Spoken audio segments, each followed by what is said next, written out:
Rero turabona yuko aha ari ku musozi w'Imagazi, aho abantu baje kuninahaza umunsi mukuru w'umwaka mushasha, bakunze kwita bonane nubwo ari igifaransa mugabo murumva yuko dusanga twagikoresheje no mu kirundi bonane nyene, mugabo ni umwaka mwiza ariwo mushasha.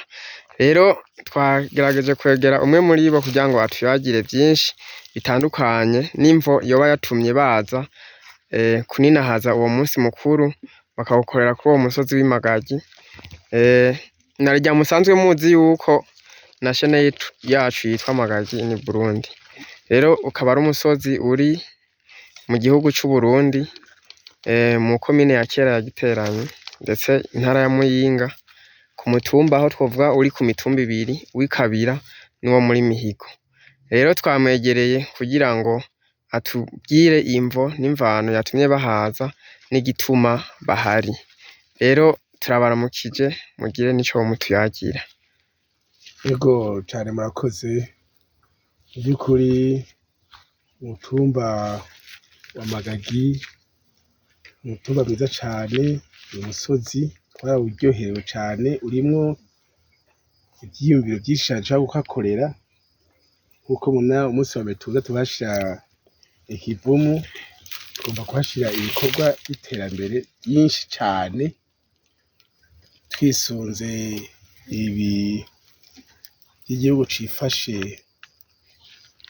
umwaka w'2040, igihugu giteye imbere mu mwaka wa 2060, aho tuzakora ibikorwa vyinshi cane vy'iterambere. Mbere hariho ibimaze kuhakorerwa bitari bike, ubworozi, dufise ubworozi bw'ingurube, dufise ubworozi bw'inka, harazokenerwa n'ubworozi bw'inkoko, amadendo, ibiki vyose byose bishoboka. Aho twahisemo uno munsi kuri uno munsi mukuru mushasha w'umwaka w'umwaka mushasha w'2025, twaba tugenda iyo ku ruzi za Nzove tugateramirayo, tukagenda Shenyi, tukagenda n'ahandi hirya. Mugabo twavuga ati ikibanza mu ntumbero yo kugiteza imbere tube tuhagendera, tuhatangwe kuhamenyereza ko hari ikibanza ciza c'iratiro kandi ari ikibanza co gutembereramwo. Nico twe twaje uno munsi kugira ngo uno mwaka mushasha duhurire hano nk'abaryango, nk'abakora hamwe kugira ngo twifuze umwaka mushasha. Nukuri ikibanza kiza cane turagihimbarirwa, tukinezererwa. Igihe rero ibikorwa vyose bizotera imbere tukahagira umugambi wo kuhateza imbere, dusabane n'abandi bantu bose cyangwa kuhahurumbira, kuko n'ahantu heza cane uca ubona imisozi myinshi cane itandukanye, Kagugo, Karaba, Mihigo, Karaba, Buhangara, Karaba hariya Rusenyi hakurya.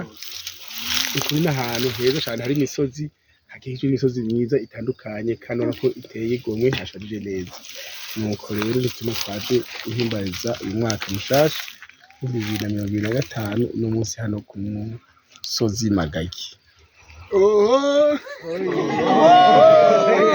Rero turumva n'ibintu vyiza cane, ni n'akanyamuneza ntangere kuko biboneka yuko mufise icizere yuko hazoba iyo site touristique nkuko mwabivuze.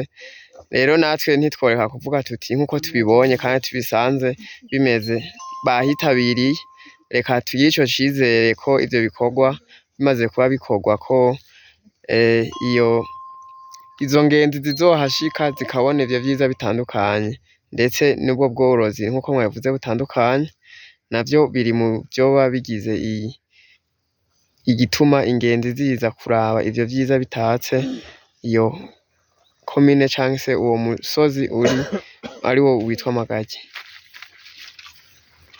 Rero reka tunabashimire kuko ni vy'agaciro ntangere kubona muduha ibintu nk'ibi, kuko n'uwundi ari ahandi arashobora kubona nti hariya hantu harameze neza, nta mpamvu yo kwirirwa nja ku mazi kuri Lac Rweru canke ku mabici y'Ibujumbura ndetse n'ahandi hatandukanye, ati reka nje hariya i Magagi, kuko ndabona mwaharonkeye vyinshi nta kitahasanzwe, kuko ivyo urondera vyose urabironka, mbona mwanyoye mwafunguye, ndabona ibintu vy'imbabura, rero nivyo gushima, rero tunabakengurukira kandi tuvuga tuti muragakora ivyo bikorwa birama.